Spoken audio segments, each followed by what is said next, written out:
la vie des sociétés dans lesquelles règnent les conditions modernes de production s'annonce comme une immense accumulation de spectacles. Tout ce qui était directement vécu s'est éloigné dans une représentation. Les images qui se sont détachées de chaque aspect de la vie fusionnent dans un cours commun où l'unité de cette vie ne peut plus être rétablie. La réalité, considérée partiellement, se déploie dans sa propre unité générale en tant que pseudo-monde à part, objet de la seule contemplation. La spécialisation des images du monde se retrouve, accomplie, dans le monde de l'image autonomisée, où le mensonger s'est menti à lui-même. Le spectacle en général, comme inversion concrète de la vie, est le mouvement autonome du non-vivant. Le spectacle se présente à la fois comme la société même, comme une partie de la société et comme instrument d'unification. En tant que partie de la société, il est le secteur qui concentre tout regard et toute conscience. Du fait même que ce secteur est séparé, il est le lieu du regard abusé et de la fausse conscience. Et l'unification qu'il accomplit n'est rien d'autre qu'un langage officiel de la séparation généralisée. Et nous avons, à la fin de ces délibérations, apprécié ce qui était positif et mis en évidence aussi qu'il restait encore beaucoup à faire. Le spectacle n'est pas un ensemble d'images, mais un rapport social entre des personnes, médiatisé par des images. Le spectacle, compris dans sa totalité, est à la fois le résultat et le projet du mode de production existant. Il n'est pas un supplément au monde réel, sa décoration surajoutée. Il est le cœur de l'irréalisme de la société réelle. Sous toutes ses formes particulières, information ou propagande, publicité ou consommation directe de divertissement, le spectacle constitue le modèle présent de la vie socialement dominante. Il est l'affirmation omniprésente du choix déjà fait dans la production et sa consommation corollaire. La séparation fait elle-même partie de l'unité du monde, de la praxis sociale globale qui s'est scindée en réalité et en image. La pratique sociale devant laquelle se pose le spectacle autonome est aussi la totalité réelle qui contient le spectacle. Mais la scission dans cette totalité la mutile au point de faire apparaître le spectacle comme son but. Dans le monde réellement renversé, le vrai est un moment du faux. Considéré selon ses propres termes, le spectacle est l'affirmation de l'apparence et l'affirmation de toute vie humaine, c'est-à-dire sociale, comme simple apparence. Mais la critique qui atteint la vérité du spectacle le découvre comme la négation visible de la vie, comme une négation de la vie qui est devenue visible.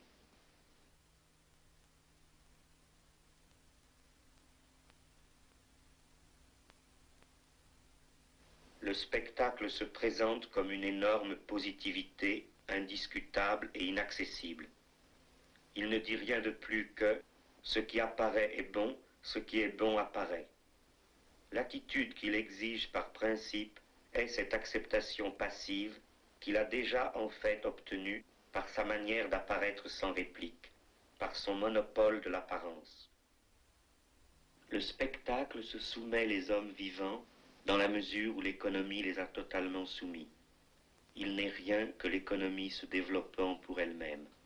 Il est le reflet fidèle de la production des choses et l'objectivation infidèle des producteurs. Là où le monde réel se change en simples images, les simples images deviennent des êtres réels et les motivations efficientes d'un comportement hypnotique. À mesure que la nécessité se trouve socialement rêvée, le rêve devient nécessaire. Le spectacle est le mauvais rêve de la société moderne enchaînée, qui n'exprime finalement que son désir de dormir. Le spectacle est le gardien de ce sommeil. Le fait que la puissance pratique de la société moderne s'est détachée d'elle-même et s'est édifié un empire indépendant dans le spectacle ne peut s'expliquer que par cet autre fait que cette pratique puissante continuait à manquer de cohésion et était demeurée en contradiction avec elle-même. C'est la plus vieille spécialisation sociale, la spécialisation du pouvoir, qui est à la racine du spectacle. Le spectacle est ainsi une activité spécialisée qui parle pour l'ensemble des autres.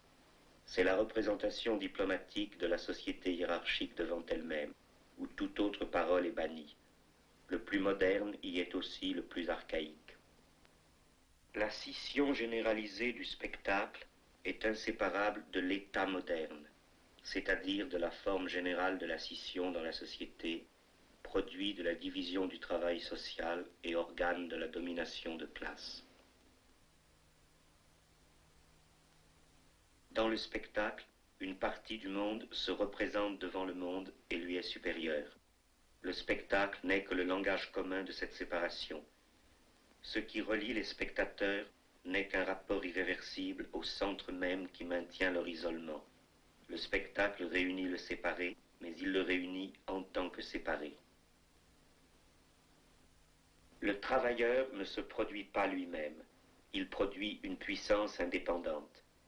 Le succès de cette production, son abondance, revient vers le producteur comme abondance de la dépossession.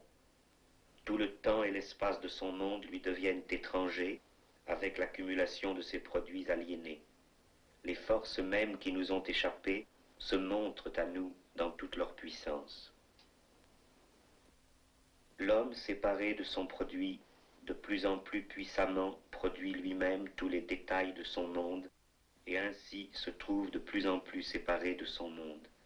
D'autant plus sa vie est maintenant son produit, d'autant plus il est séparé de sa vie. Le spectacle est le capital à un tel degré d'accumulation qu'il devient image.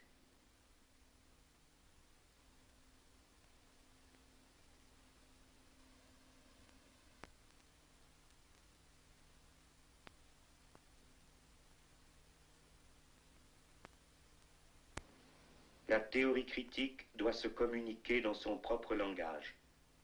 C'est le langage de la contradiction, qui doit être dialectique dans sa forme comme il l'est dans son contenu. Il est critique de la totalité et critique historique. Il n'est pas un degré zéro de l'écriture, mais son renversement. Il n'est pas une négation du style, mais le style de la négation. Dans son style même, l'exposé de la théorie dialectique est un scandale et une abomination selon les règles du langage dominant et pour le goût qu'elles ont éduqué, parce que, dans l'emploi positif des concepts existants, il inclut du même coup l'intelligence de leur fluidité retrouvée, de leur destruction nécessaire.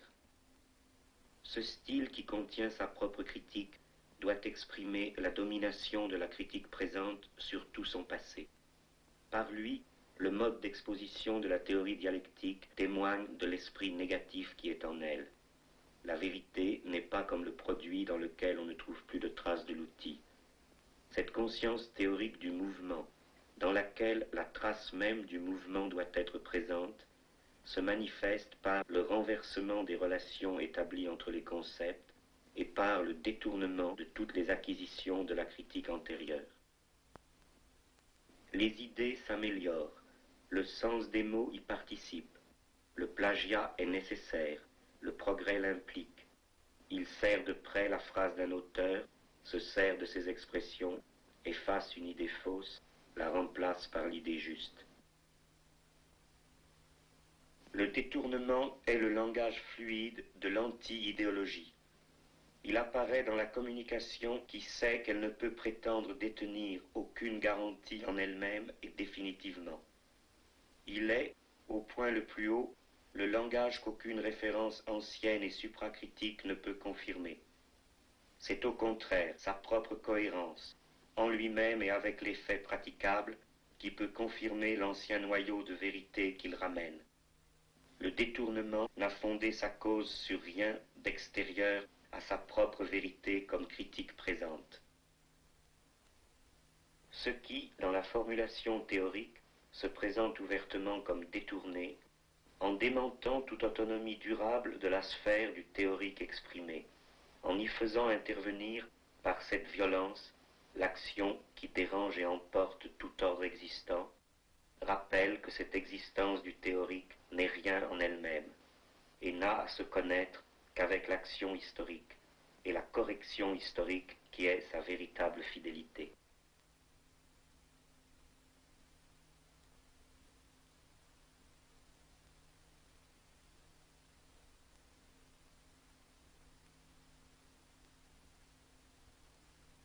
Il s'agit de posséder effectivement la communauté du dialogue et le jeu avec le temps qui ont été représentés par l'œuvre poético-artistique. Quand l'art devenu indépendant représente son monde avec des couleurs éclatantes, un moment de la vie a vieilli, et il ne se laisse pas rajeunir avec des couleurs éclatantes. Il se laisse seulement évoquer dans le souvenir. La grandeur de l'art ne commence à paraître qu'à la retombée de la vie.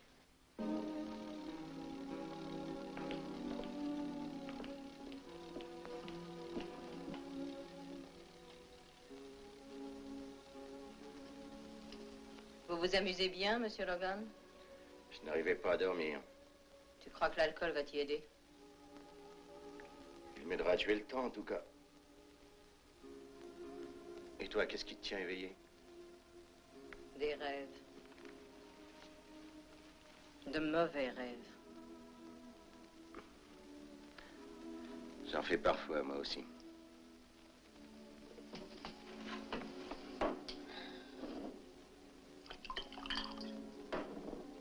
Tiens, ça t'aidera à les faire passer.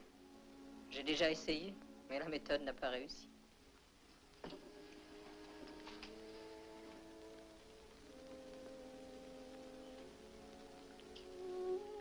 Combien d'hommes as-tu oublié?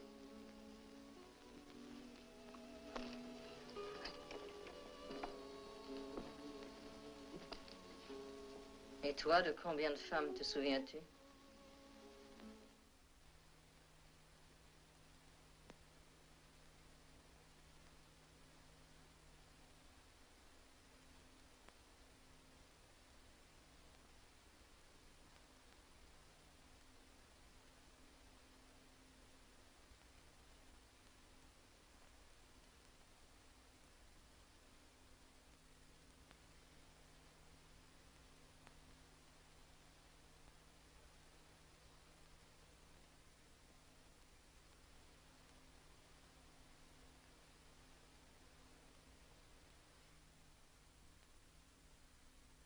La pensée de l'organisation sociale de l'apparence est elle-même obscurcie par la sous-communication généralisée qu'elle défend. Les spécialistes du pouvoir du spectacle, pouvoir absolu à l'intérieur de son système du langage sans réponse, sont corrompus absolument par leur expérience du mépris et de la réussite du mépris, car ils retrouvent leur mépris confirmé par la connaissance de l'homme méprisable qu'est réellement le spectateur.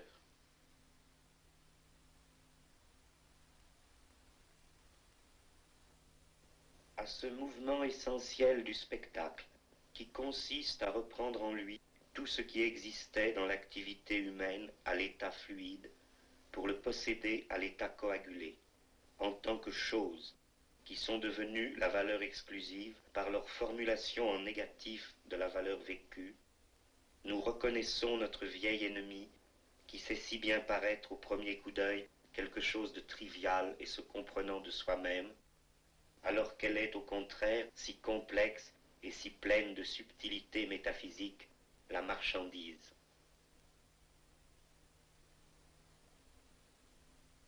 C'est le principe du fétichisme de la marchandise, la domination de la société par des choses suprasensibles bien que sensibles, qui s'accomplit absolument dans le spectacle, où le monde sensible se trouve remplacé par une sélection d'images qui existent au-dessus de lui, et qui en même temps s'est fait reconnaître comme le sensible par excellence. Le monde à la fois présent et absent que le spectacle fait voir est le monde de la marchandise dominant tout ce qui est vécu. Et le monde de la marchandise est ainsi montré comme il est, car car son mouvement est identique à l'éloignement des hommes entre eux et vis-à-vis de leur produit global. La domination de la marchandise s'est d'abord exercée d'une manière occulte sur l'économie, qui elle-même, en tant que base matérielle de la vie sociale, restait inaperçue et incomprise, comme le familier qui n'est pas pour autant connu. Dans une société où la marchandise concrète reste rare ou minoritaire, c'est la domination apparente de l'argent qui se présente comme l'émissaire muni des pleins pouvoirs qui parle au nom d'une puissance inconnue. Avec la révolution industrielle, la division manufacturière du travail et la production massive pour le marché mondial, la marchandise apparaît effectivement comme une puissance qui vient réellement occuper la vie sociale. C'est alors que se constitue l'économie politique comme science dominante et comme science de la domination. Le spectacle est une guerre de l'opium permanente pour faire accepter l'identification des biens aux marchandises et de la satisfaction à la survie augmentant selon ses propres lois. Mais si la survie consommable est quelque chose qui doit augmenter toujours, c'est parce qu'elle ne cesse de contenir la privation. S'il n'y a aucun au-delà de la survie augmentée, aucun point où elle pourrait cesser sa croissance, c'est parce qu'elle n'est pas elle-même au-delà de la privation, mais qu'elle est la privation devenue plus riche. La valeur d'échange n'a pu se former qu'en tant qu'agent de la valeur d'usage, mais sa victoire par ses propres armes a créé les conditions de sa domination autonome. Mobilisant tout usage humain et saisissant le monopole de sa satisfaction, elle a fini par diriger l'usage. Le processus de l'échange s'est identifié à tout usage possible et l'a réduit à sa merci. La valeur d'échange est le condottière de la valeur d'usage qui finit par mener la guerre pour son propre compte. La valeur d'usage qui était implicitement comprise dans la valeur d'échange doit être maintenant explicitement proclamée dans la réalité inversée du spectacle, justement parce que sa réalité effective est rongée par l'économie marchande surdéveloppée et qu'une pseudo-justification devient nécessaire à la fausse vie.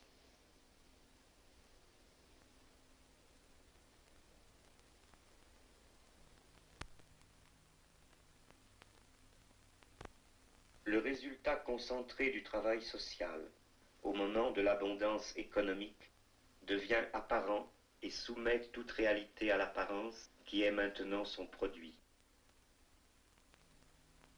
Le capital n'est plus le centre invisible qui dirige le mode de production. Son accumulation l'étale jusqu'à la périphérie sous forme d'objets sensibles. Toute l'étendue de la société est son portrait.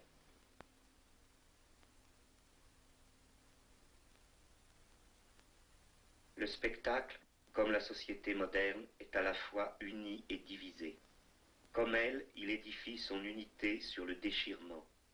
Mais la contradiction, quand elle émerge dans le spectacle, est à son tour contredite par un renversement de son sens, de sorte que la division montrée est unitaire, alors que l'unité montrée est divisée.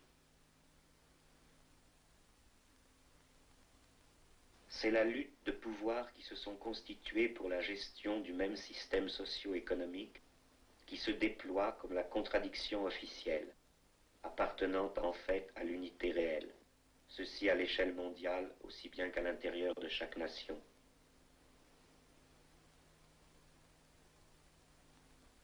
Les fausses luttes spectaculaires des formes rivales du pouvoir séparé sont en même temps réelles, en ce qu'elles traduisent le développement inégal et conflictuel du système, les intérêts relativement contradictoires des classes ou des subdivisions de classes qui reconnaissent le système et définissent leur propre participation dans son pouvoir. Ces diverses oppositions peuvent se donner dans le spectacle selon des critères tout différents, comme des formes de société absolument distinctes. Mais selon leur réalité effective de secteurs particuliers, la vérité de leur particularité réside dans le système universel qui les contient, dans le mouvement unique qui a fait de la planète son champ, le capitalisme. Le mouvement de banalisation qui, sous les diversions chatoyantes du spectacle, domine mondialement la société moderne, la domine aussi sur chacun des points où la consommation développée des marchandises a multiplié en apparence les rôles et les objets à choisir. Les survivances de la religion et de la famille, laquelle reste la forme principale de l'héritage du pouvoir de classe, et donc de la répression morale qu'elles assurent, peuvent se combiner comme une même chose avec l'affirmation redondante de la jouissance de ce monde n'étant justement produit qu'en tant que pseudo-jouissance qui garde en elle la répression. À l'acceptation béate de ce qui existe peut aussi se joindre comme une même chose la révolte purement spectaculaire. Ceci traduit ce simple fait que l'insatisfaction elle-même est devenue une marchandise dès que l'abondance économique s'est trouvée capable d'étendre sa production jusqu'au traitement d'une telle matière première. En concentrant en elle l'image d'un rôle possible, la vedette, la représentation spectaculaire de l'homme vivant, concentre donc cette banalité.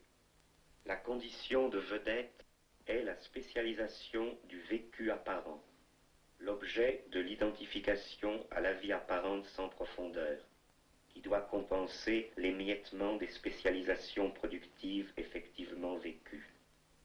Les vedettes existent pour figurer des types variés de styles de vie et de styles de compréhension de la société, libres de s'exercer globalement. Elles incarnent le résultat inaccessible du travail social, en mimant des sous-produits de ce travail qui sont magiquement transférés au-dessus de lui comme son but. Le pouvoir et les vacances, la décision et la consommation qui sont au commencement et à la fin d'un processus indiscuté. Là, c'est le pouvoir gouvernemental qui se personnalise en pseudo-vedette. Ici, c'est la vedette de la consommation qui se fait plébisciter en tant que pseudo-pouvoir sur le vécu. Mais, de même que ces activités de la vedette ne sont pas réellement globales, elles ne sont pas variées. C'est l'unité de la misère qui se cache sous les oppositions spectaculaires. Si des formes diverses de la même aliénation se combattent sous les masques du choix total, c'est parce qu'elles sont toutes édifiées sur les contradictions réelles refoulées. Selon les nécessités du stade particulier de la misère qu'il dément et maintient, le spectacle existe sous une forme concentrée ou sous une forme diffuse. Dans les deux cas, il n'est qu'une image d'unification heureuse, environnée de désolation et d'épouvante, au centre tranquille du malheur. Le spectaculaire concentré appartient essentiellement au capitalisme bureaucratique, encore qu'il puisse être importé comme technique du pouvoir étatique sur des économies mixtes plus arriérées ou dans certains moments de crise du capitalisme avancé. La propriété bureaucratique, en effet, est elle-même concentrée, en ce sens que le bureaucrate individuel n'a de rapport avec la possession de l'économie globale que par l'intermédiaire de la communauté bureaucratique, qu'en tant que membre de cette communauté. En outre, la production des marchandises, moins développée, se présente aussi sous une forme concentrée. La marchandise que la bureaucratie détient, c'est le travail social total, et ce qu'elle revend à la société, c'est sa survie en bloc. La dictature de l'économie bureaucratique ne peut laisser aux masses exploitées aucune marge notable de choix, puisqu'elle a dû tout choisir par elle-même, et que tout autre choix extérieur, qu'il concerne l'alimentation ou la musique, est donc déjà le choix de sa destruction complète. Le spectaculaire diffus accompagne l'abondance des marchandises, le développement non perturbé du capitalisme moderne. Ici, chaque marchandise prise à part est justifiée au nom de la grandeur de la production de la totalité des objets, dont le spectacle est un catalogue apologétique. Des affirmations inconciliables se poussent sur la scène du spectacle unifié de l'économie abondante, de même que différentes marchandises vedettes soutiennent simultanément leurs projets contradictoires d'aménagement de la société, où le spectacle des automobiles veut une circulation parfaite qui détruit les vieilles cités, tandis que le spectacle de la ville elle-même a besoin des quartiers musées. Donc, la satisfaction, déjà problématique, qui est réputée appartenir à la consommation de l'ensemble, est immédiatement falsifiée en ceci que le consommateur réel ne peut directement toucher qu'une succession de fragments de ce bonheur marchand, fragments d'où chaque fois la qualité prêtée à l'ensemble est évidemment absente. Chaque marchandise déterminée lutte pour elle-même, ne peut pas reconnaître les autres, prétend s'imposer partout comme si elle était la seule. Le spectacle est alors le chant épique de cet affrontement, que la chute d'aucun ilion ne pourrait conclure. Le spectacle ne chante pas les hommes et leurs armes, mais les marchandises et leurs passions. C'est dans cette lutte aveugle que chaque marchandise, en suivant sa passion, réalise en fait dans l'inconscience quelque chose de plus élevé, le devenir monde de la marchandise, qui est aussi bien le devenir marchandise du monde. Ainsi, par une ruse de la raison marchande, le particulier de la marchandise s'use en combattant, tandis que la forme marchandise va vers sa réalisation absolue. Dans l'image de l'unification heureuse de la société par la consommation, la division réelle est seulement suspendue jusqu'au prochain non-accomplissement dans le consommable. Chaque produit particulier qui doit représenter l'espoir d'un raccourci fulgurant pour accéder enfin à la terre promise de la consommation totale est présenté cérémonieusement à son tour comme la singularité décisive. Mais comme dans le cas de la diffusion instantanée des modes de prénoms, apparemment aristocratiques, qui vont se trouver portés par presque tous les individus du même âge, l'objet dont on attend un pouvoir singulier n'a pu être proposé à la dévotion des masses que parce qu'il avait été tiré à un assez grand nombre d'exemplaires pour être consommé massivement. Le caractère prestigieux de ce produit quelconque ne lui vient que d'avoir été placé un moment au centre de la vie sociale, comme le mystère révélé de la finalité de la production. L'objet qui était prestigieux dans le spectacle devient vulgaire à l'instant où il entre chez ce consommateur en même temps que chez tous les autres. Il révèle trop tard sa pauvreté essentielle, qu'il tient naturellement de la misère de sa production. Mais déjà, c'est un autre objet qui porte la justification du système et l'exigence d'être reconnu. L'imposture de la satisfaction doit se dénoncer elle-même en se remplaçant, en suivant le changement des produits et celui des conditions générales de la production. Ce qui a affirmé avec la plus parfaite impudence sa propre excellence définitive change pourtant, dans le spectacle diffus, mais aussi dans le spectacle concentré, et c'est le système seul qui doit continuer. Staline, comme la marchandise démodée, sont dénoncés par ceux-là même qui les ont imposés. Chaque nouveau mensonge de la publicité est aussi l'aveu de son mensonge précédent. Chaque écroulement d'une figure du pouvoir totalitaire révèle la communauté illusoire qui l'approuvait unanimement et qui n'était qu'un agglomérat de solitude sans illusion. Ce que le spectacle donne comme perpétuel est fondé sur le changement et doit changer avec sa base. Le spectacle est absolument dogmatique et en même temps ne peut aboutir réellement à aucun dogme solide. Rien ne s'arrête pour lui.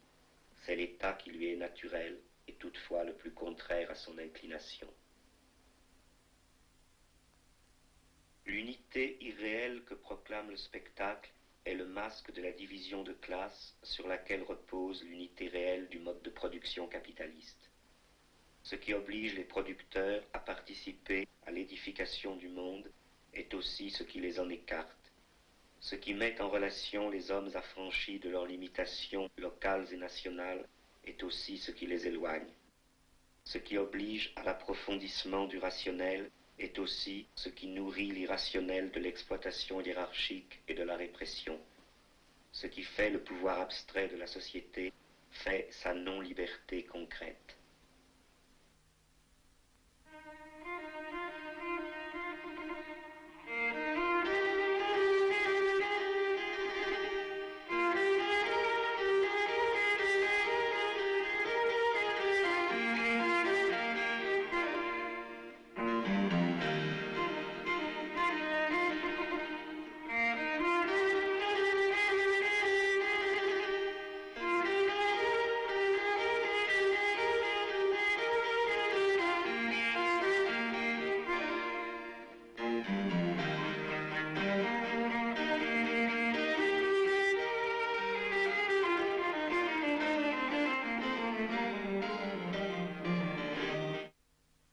La production capitaliste a unifié l'espace, qui n'est plus limité par des sociétés extérieures.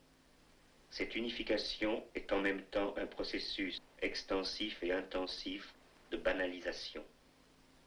L'accumulation des marchandises produites en série pour l'espace abstrait du marché, de même qu'elle devait briser toutes les barrières régionales et légales et toutes les restrictions corporatives du Moyen-Âge qui maintenaient la qualité de la production artisanale, devait aussi dissoudre l'autonomie et la qualité des lieux.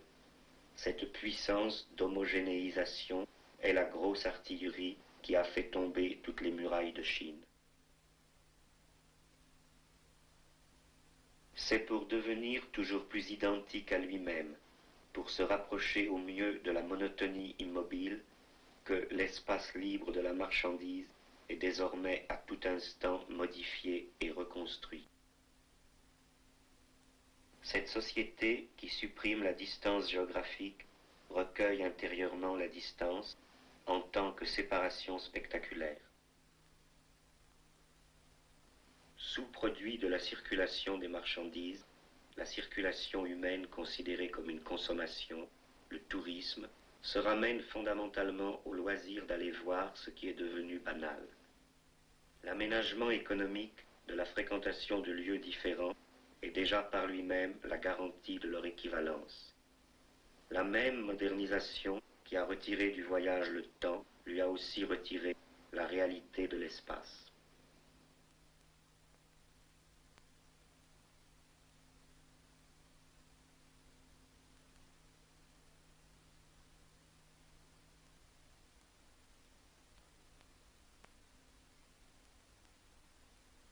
La société qui modèle tout son entourage a édifié sa technique spéciale pour travailler la base concrète de cet ensemble de tâches, son territoire même.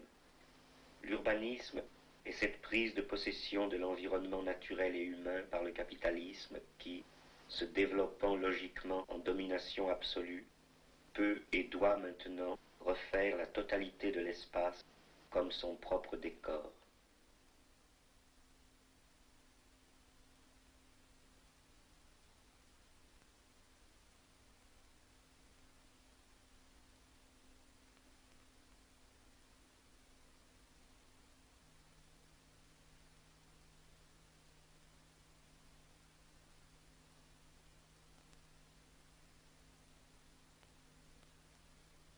Si toutes les forces techniques de l'économie capitaliste doivent être comprises comme opérant des séparations, dans le cas de l'urbanisme, on a affaire à l'équipement de leur base générale, au traitement du sol qui convient à leur déploiement, à la technique même de la séparation. Pour la première fois, une architecture nouvelle, qui à chaque époque antérieure était réservée à la satisfaction des classes dominantes, se trouve directement destinée aux pauvres. La misère formelle et l'extension gigantesque de cette nouvelle expérience d'habitat proviennent ensemble de son caractère de masse, qui est impliqué à la fois par sa destination et par les conditions modernes de construction. La décision autoritaire, qui aménage abstraitement le territoire en territoire de l'abstraction, est évidemment au centre de ces conditions modernes de construction. Le seuil franchi dans la croissance du pouvoir matériel de la société et le retard de la domination consciente de ce pouvoir sont étalés dans l'urbanisme.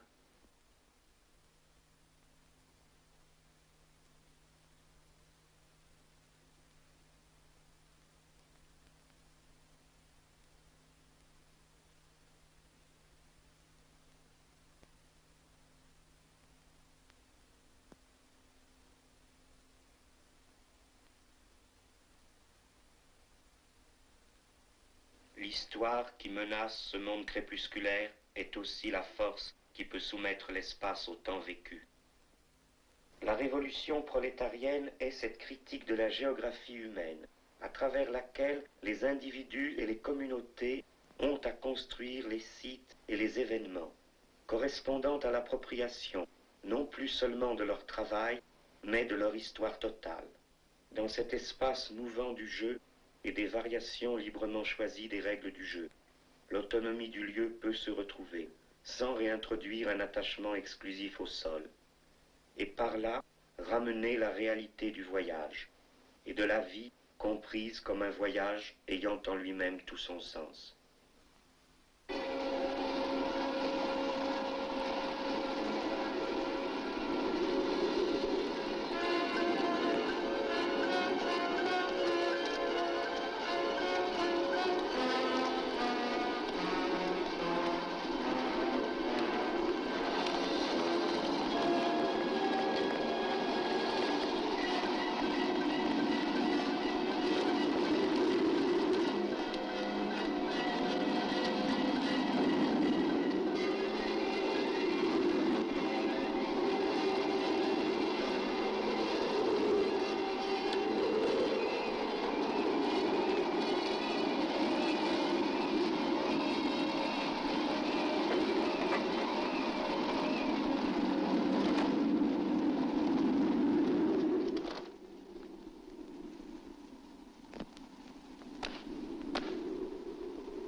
Que prenez-vous, monsieur?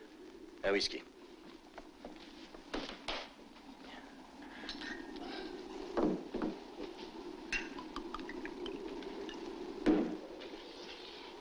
Java, Sumatra, Hindu, Chinese, Portuguese, Filipinos, Russians, Malayan. What a witch's suburb. If anyone saw us coming in here, I'd certainly hear plenty. The other places like kindergartens compared with this. Smells so incredibly evil. I didn't think such a place existed, except in my own imagination. It has a ghastly familiarity, like a half-remembered dream. Anything could happen here. Any moment. Le temps de la production, le temps marchandise, est une accumulation infinie d'intervalles équivalents. C'est l'abstraction du temps irréversible, dont tous les segments doivent prouver sur le chronomètre leur seule égalité quantitative. Ce temps est, dans toute sa réalité effective, ce qu'il est dans son caractère échangeable. Le temps général du non-développement humain existe aussi sous l'aspect complémentaire d'un temps consommable, qui retourne vers la vie quotidienne de la société, à partir de cette production déterminée, comme un temps pseudo-cyclique. Le temps pseudo-cyclique est celui de la consommation de la survie économique moderne, la survie augmentée, où le vécu quotidien reste privé de décision et soumis non plus à l'ordre naturel, mais à la pseudo-nature développée dans le travail aliéné. Et donc ce temps retrouve tout naturellement le vieux rythme cyclique qui réglait la survie des sociétés pré-industrielles. Le temps pseudo-cyclique, à la fois, prend appui sur les traces naturelles du temps cyclique et en compose de nouvelles combinaisons homologues. Le jour et la nuit, le travail et le repos hebdomadaires, le retour des périodes de vacances. Le temps pseudo-cyclique consommable est le temps spectaculaire, à la fois comme temps de la consommation des images au sens restreint et comme image de la consommation du temps dans toute son extension.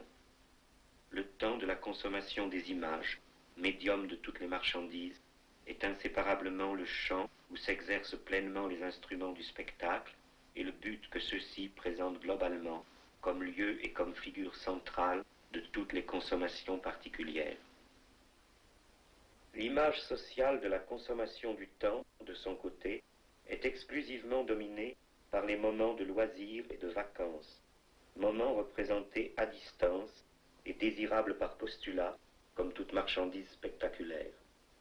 Cette marchandise est ici explicitement donnée comme le moment de la vie réelle, dont il s'agit d'attendre le retour cyclique. Mais dans ces moments mêmes assignés à la vie, c'est encore le spectacle qui se donne à voir et à reproduire, en atteignant un degré plus intense. Ce qui a été représenté comme la vie réelle se révèle simplement comme la vie plus réellement spectaculaire. Tandis que la consommation du temps cyclique des sociétés anciennes était en accord avec le travail réel de ces sociétés, la consommation pseudo-cyclique de l'économie développée se trouve en contradiction avec le temps irréversible abstrait de sa production. Alors que le temps cyclique était le temps de l'illusion immobile vécue réellement, le temps spectaculaire est le temps de la réalité qui se transforme, vécue illusoirement. Ce qui est toujours nouveau dans le processus de la production des choses ne se retrouve pas dans la consommation, qui reste le retour élargi du même. Parce que le travail mort continue de dominer le travail vivant, dans le temps spectaculaire, le passé domine le présent. Comme autre côté de la déficience de la vie historique générale, la vie individuelle n'a pas encore d'histoire. Les pseudo-événements qui se pressent dans la dramatisation spectaculaire n'ont pas été vécus par ceux qui en sont informés. Et de plus, ils se perdent dans l'inflation de leur remplacement précipité à chaque pulsion de la machinerie spectaculaire. D'autre part, ce qui a été réellement vécu est sans relation avec le temps irréversible officiel de la société et en opposition directe au rythme pseudo-cyclique du sous-produit consommable de ce temps. Ce vécu individuel de la vie quotidienne séparée reste sans langage, sans concept, sans accès critique à son propre passé qui n'est consigné nulle part. Il ne se communique pas. Il est incompris et oublié au profit de la fausse mémoire spectaculaire du non mémorable. C'est la vie, que voulez-vous? Les amitiés vont et viennent. Vous voulez me jouer quelque chose, monsieur Guitare? Avez-vous une préférence? Oui, jouez-moi un air qui parle d'amour. Il jouera moins bien tout à l'heure quand il sera allongé à la place de l'autre sur la table de passe anglaise. Quelle mouche a piqué votre ami? Je n'en sais rien. Qu'est-ce qui vous prend? C'est plutôt à lui qu'il faut demander ça. Faire la cour à une femme inconnue amène parfois de graves ennuis. Êtes-vous une femme inconnue? Pour les étrangers seulement. À quel jeu jouez-vous tous les deux? Une joue à rien, mon ami. Oh, ce n'est pas l'endroit qu'il fallait choisir pour jeter l'encre. C'est cette dame qui m'a fait venir, pas vous. Si je tire face, je vous tue, monsieur. Et pile, vous lui jouez un air de guitare.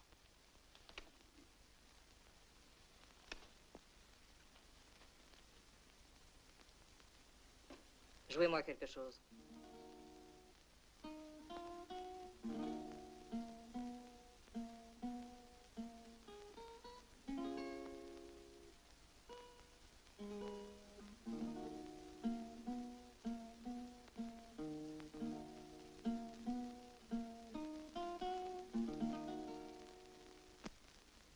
Jouez quelque chose d'autre.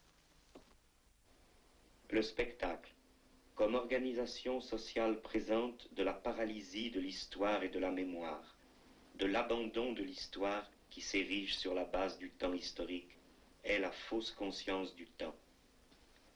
Sous les modes apparentes qui s'annulent et se recomposent à la surface futile du temps pseudo-cyclique contemplé, le grand style de l'époque est toujours dans ce qui est orienté par la nécessité évidente et secrète de la révolution.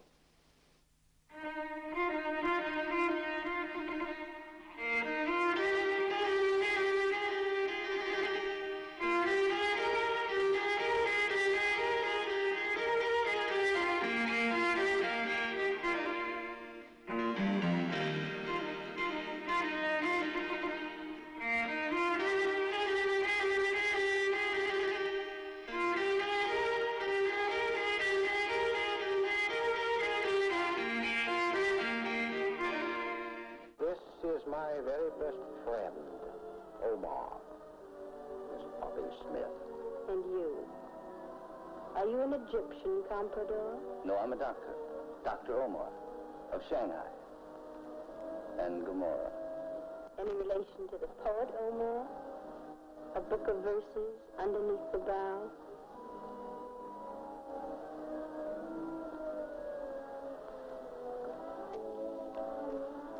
A loaf of bread, a jug of wine, and thou beside me singing in the wilderness. You said Dr. Omar. Doctor of what?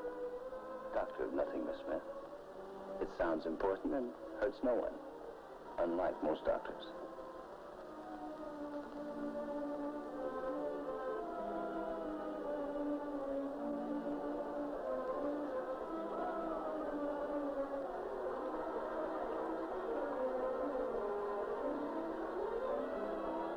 And you're Venus.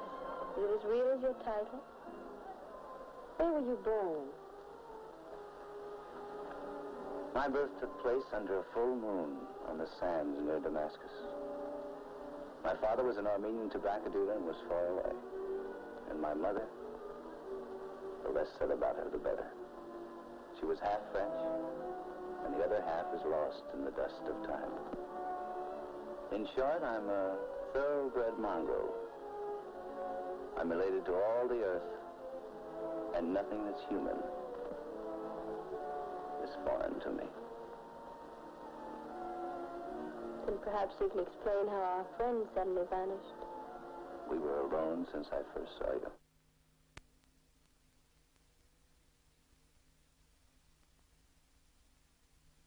Le raisonnement sur l'histoire est inséparablement raisonnement sur le pouvoir. La Grèce a été ce moment où le pouvoir et son changement se discutent et se comprennent. La démocratie des maîtres de la société. Là était l'inverse des conditions connues par l'État despotique, où le pouvoir ne règle jamais ses comptes qu'avec lui-même, dans l'inaccessible obscurité de son point le plus concentré, par la révolution de palais, que la réussite ou l'échec mettent également hors de discussion.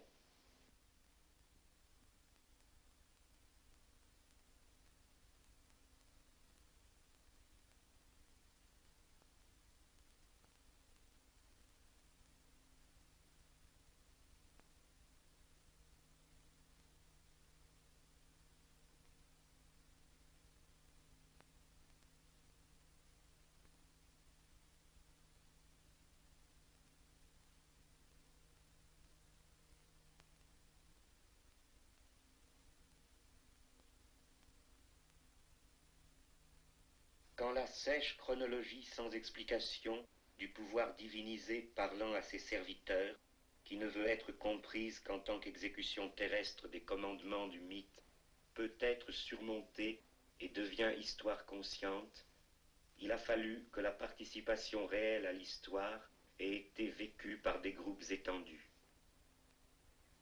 De cette communication pratique entre ceux qui se sont reconnus comme les possesseurs d'un présent singulier, qui ont éprouvé la richesse qualitative des événements comme leur activité et le lieu où ils demeuraient, leur époque, naît le langage général de la communication historique. Ceux pour qui le temps irréversible a existé y découvrent à la fois le mémorable et la menace de l'oubli. Hérodote d'Halicarnasse présente ici les résultats de son enquête afin que le temps n'abolisse pas les travaux des hommes.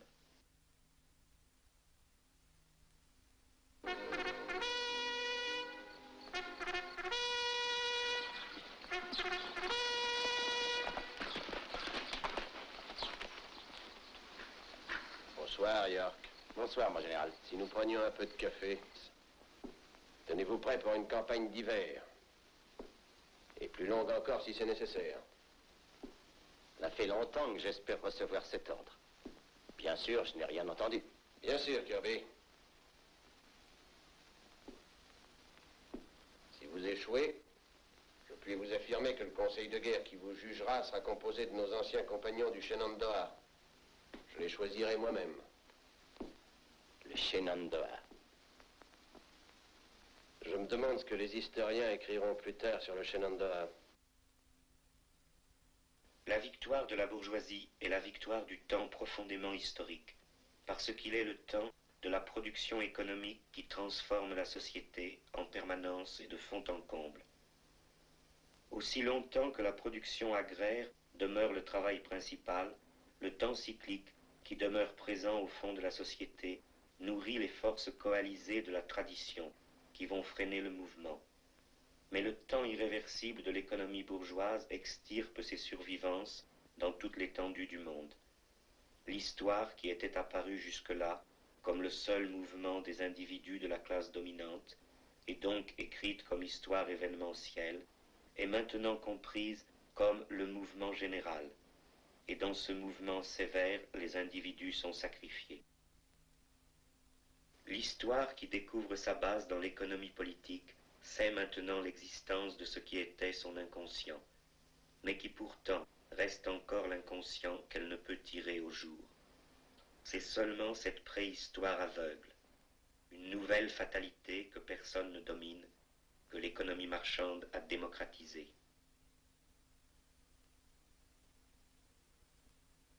Ainsi, la bourgeoisie a fait connaître et a imposé à la société un temps historique irréversible, mais lui en refuse l'usage.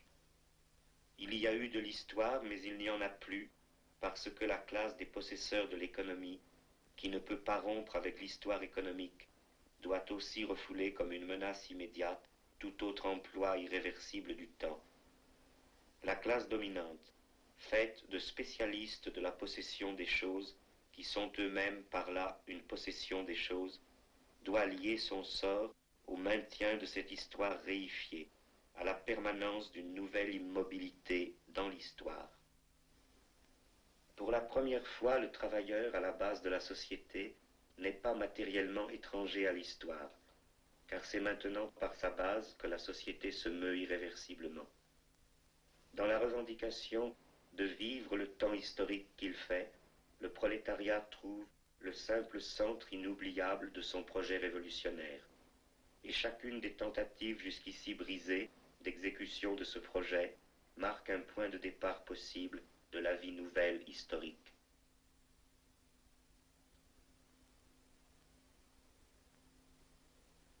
Avec le développement du capitalisme, le temps irréversible est unifié mondialement. L'histoire universelle devient une réalité, car le monde entier est rassemblé sous le développement de ce temps. Mais cette histoire, qui partout à la fois est la même, n'est encore que le refus intra-historique de l'histoire.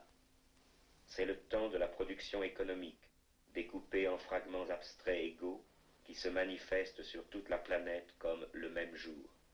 Le temps irréversible unifié est celui du marché mondial et corollairement du spectacle mondial. Le temps irréversible de la production est d'abord la mesure des marchandises. Ainsi donc, le temps qui s'affirme officiellement sur toute l'étendue du monde comme le temps général de la société, ne signifiant que les intérêts spécialisés qui le constituent n'est qu'un temps particulier.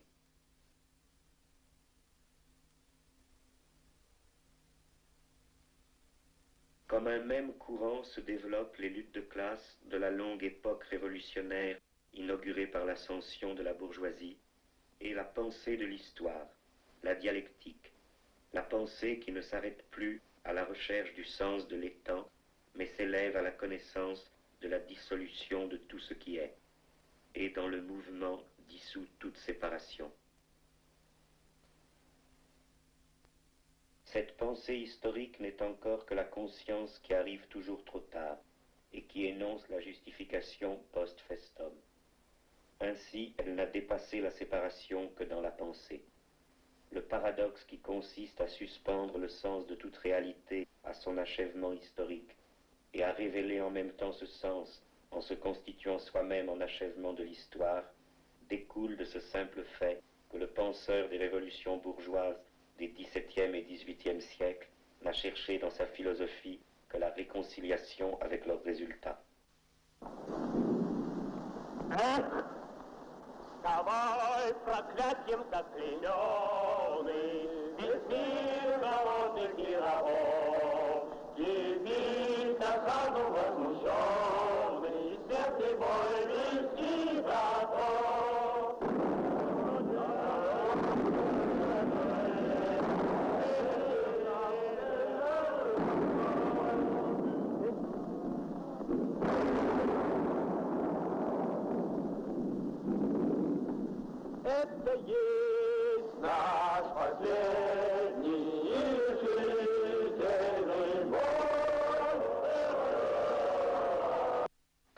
prolétariat manifeste par sa propre existence en acte que cette pensée de l'histoire ne s'est pas oubliée, le démenti de la conclusion est aussi bien la confirmation de la méthode.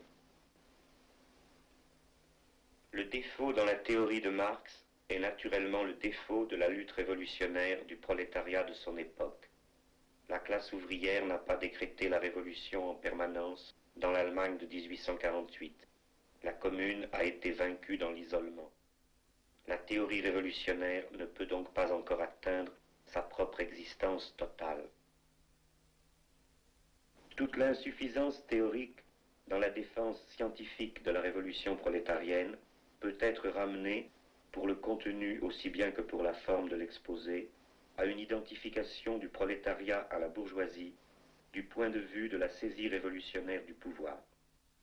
General Goltz, from Jordan? Yes, read it. What?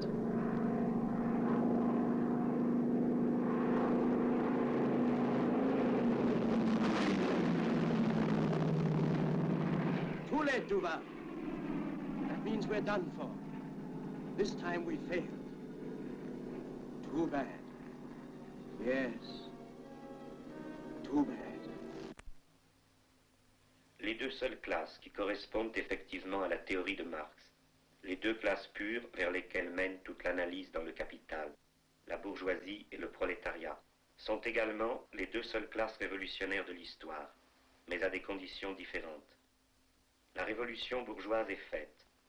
La révolution prolétarienne est un projet, né sur la base de la précédente révolution, mais en différant qualitativement.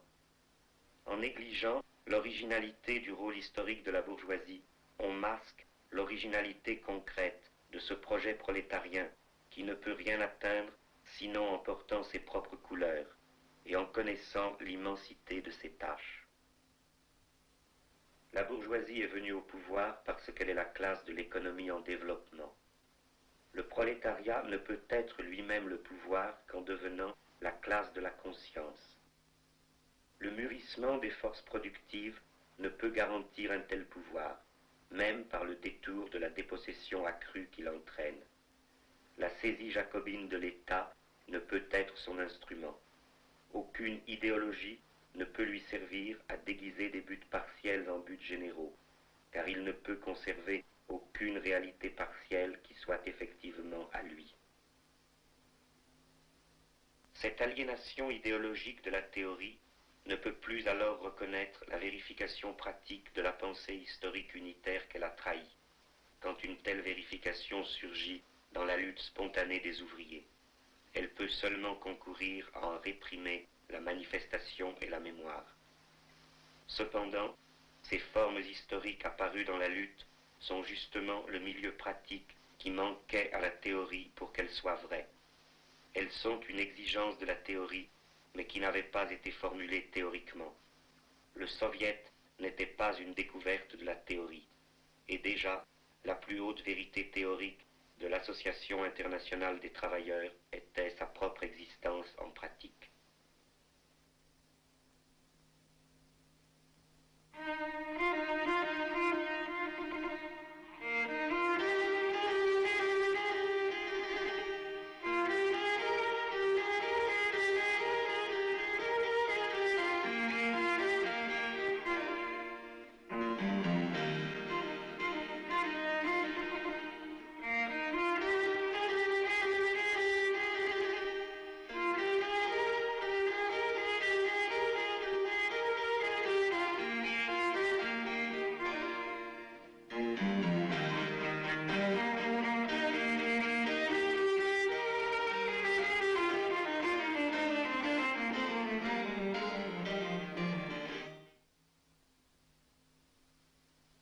Le même moment historique où le bolchevisme a triomphé pour lui-même en Russie et où la social-démocratie a combattu victorieusement pour le vieux monde, marque la naissance achevée d'un ordre des choses qui est au cœur de la domination du spectacle moderne.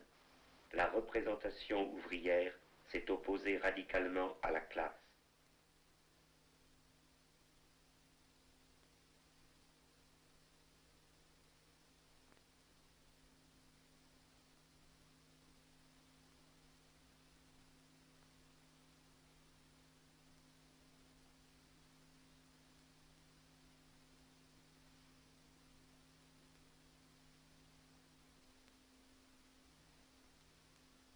L'époque stalinienne révèle la réalité dernière de la bureaucratie.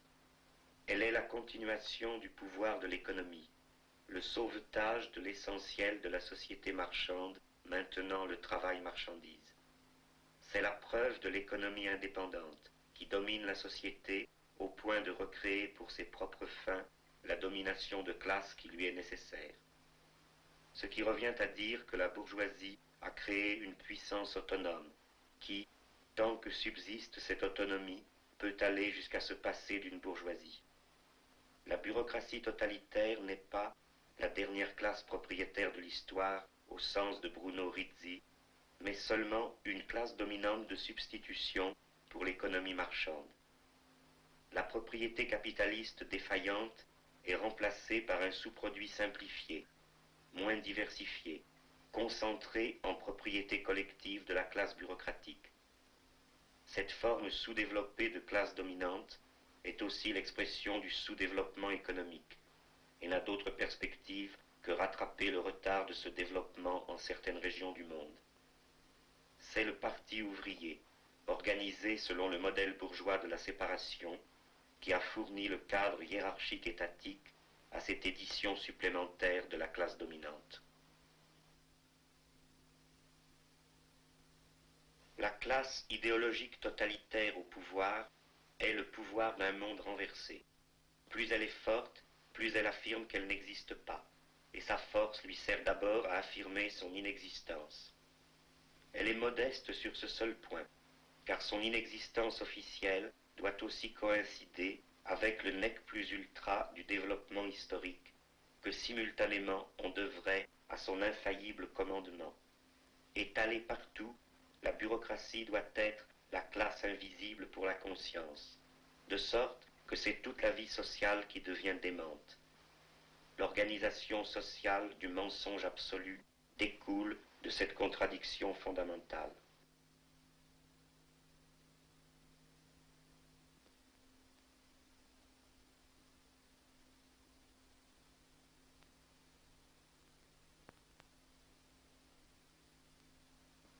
Le stalinisme fut le règne de la terreur dans la classe bureaucratique elle-même.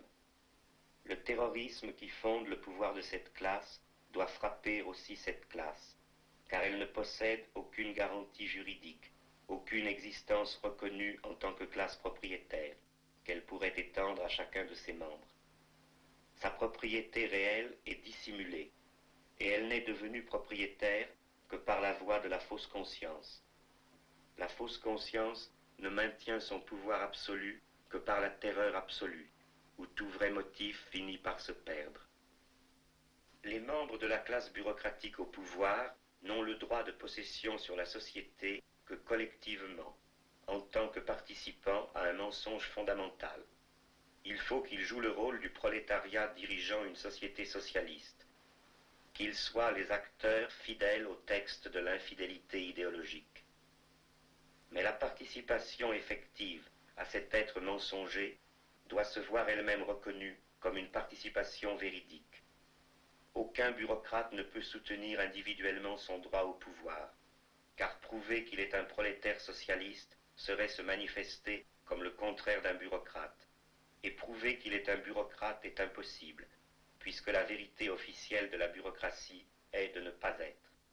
Ainsi, chaque bureaucrate est dans la dépendance absolue d'une garantie centrale de l'idéologie, qui reconnaît une participation collective à son pouvoir socialiste de tous les bureaucrates qu'elle n'anéantit pas.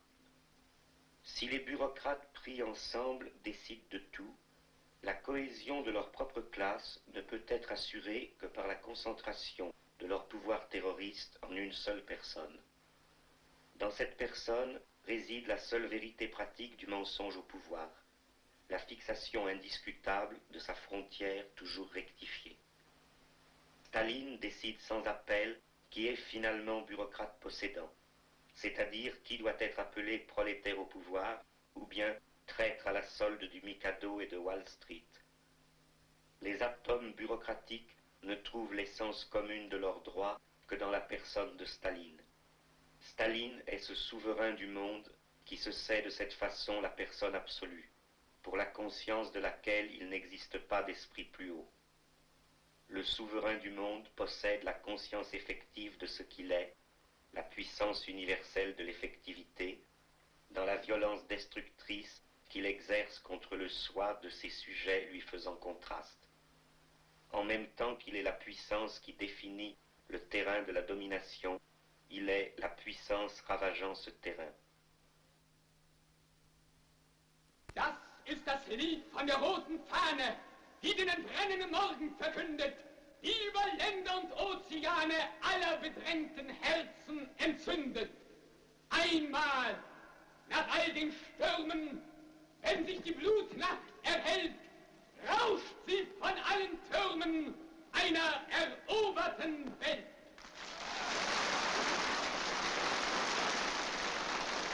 Genossen, eine alarmierende Nachricht.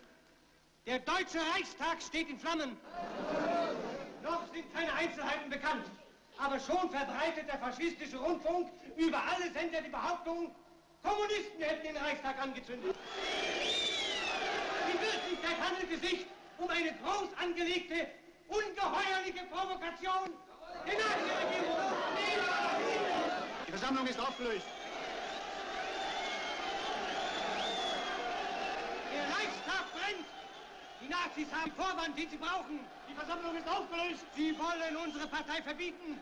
Sie wollen die Stimme der Arbeiterklasse ersticken. Aber das wird ihnen nicht gelingen.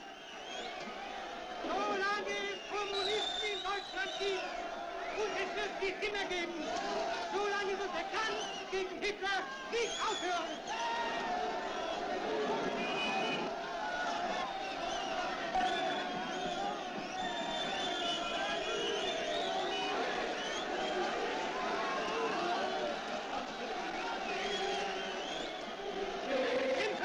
Für den Frieden aller Völker, den Hitlergenossen. Hitler heißt Krieg!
Quand le prolétariat découvre que sa propre force extériorisée concourt au renforcement permanent de la société capitaliste, non plus seulement sous la forme de son travail, mais aussi sous la forme des syndicats, des partis ou de la puissance étatique qu'il avait constituée pour s'émanciper, il découvre aussi par l'expérience historique concrète qu'il est la classe totalement ennemie de toute extériorisation figée et de toute spécialisation du pouvoir. Il porte la révolution qui ne peut rien laisser à l'extérieur d'elle-même, l'exigence de la domination permanente du présent sur le passé et la critique totale de la séparation. Et c'est cela dont il doit trouver la forme adéquate dans l'action. Aucune amélioration quantitative de sa misère, aucune illusion d'intégration hiérarchique ne sont un remède durable à son insatisfaction, car le prolétariat ne peut se reconnaître véridiquement dans un tort particulier qu'il aurait subi, ni donc dans la réparation d'un tort particulier, ni d'un grand nombre de ses torts, mais seulement dans le tort absolu d'être rejeté en marge de la vie.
aux nouveaux signes de négation, incompris et falsifiés par l'aménagement spectaculaire, qui se multiplient dans les pays les plus avancés économiquement, on peut déjà tirer cette conclusion qu'une nouvelle époque s'est ouverte. Après la première tentative de subversion ouvrière, c'est maintenant l'abondance capitaliste qui a échoué.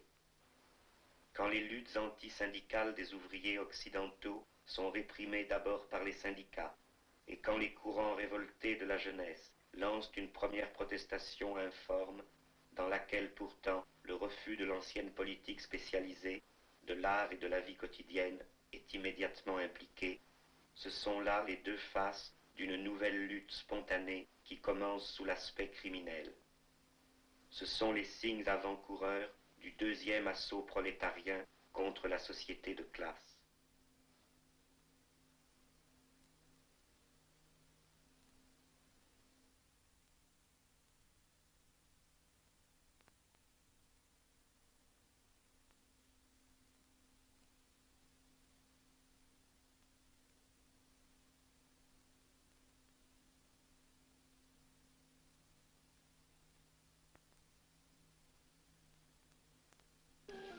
Remember me. I never remember pretty women. It's so expensive. But my Japanese cameras. I can't help you. Van Straten, has he got a new boat? This is not about business, Mr. Tadeo. We just want you to do us a favor. I never do favors. We only want a little information about Poland. I never give in. Poland.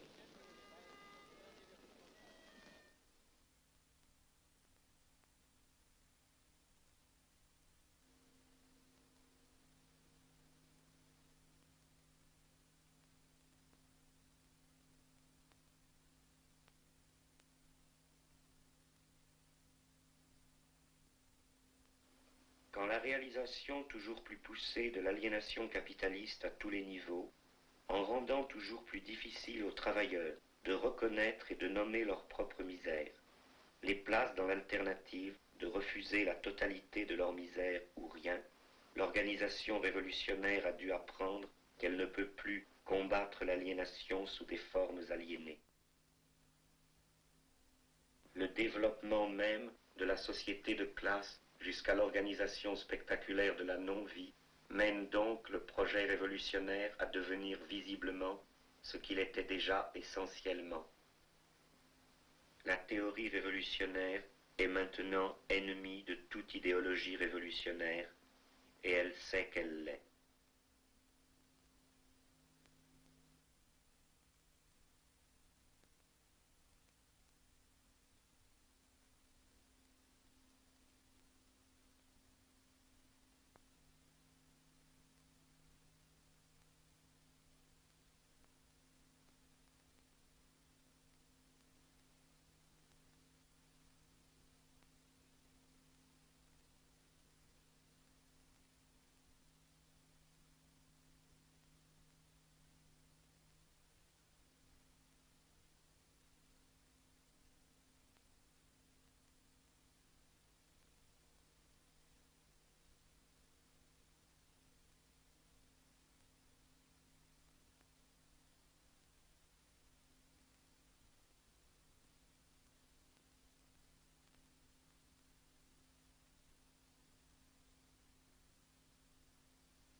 Septième, Michigan.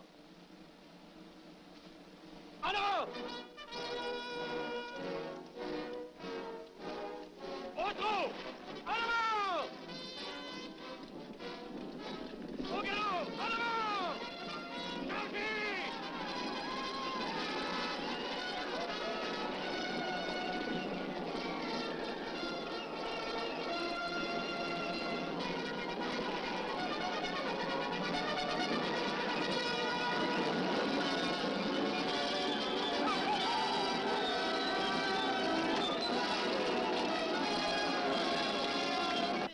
A speech proposing a toast in Georgian style, Luigi. How did you recognize me? I know you. Your glasses are friends. In Georgian toast, the little story always comes first. I had a dream. I found myself in a graveyard where all the tombstones were marked in a curious way. 1822, 1826, 1930, 34, always like that, always a very short time between birth and death. In the graveyard was a very old man.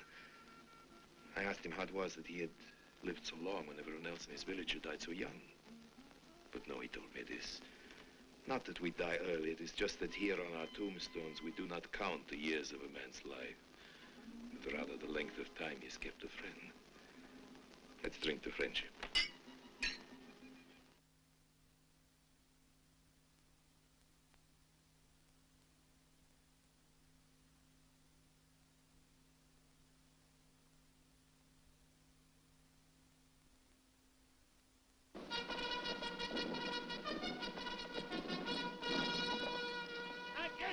Michigan, en avant!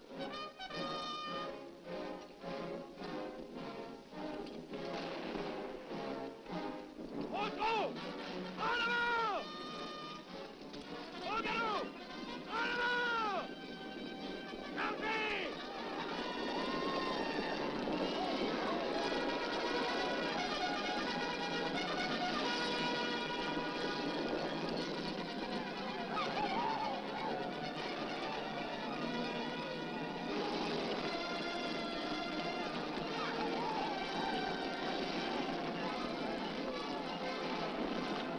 Logic, cried the dying frog as he started underbearing the scorpion down with him. There is no logic in this. I know, said the scorpion, but I can't help it. It's my character. Let's drink to character.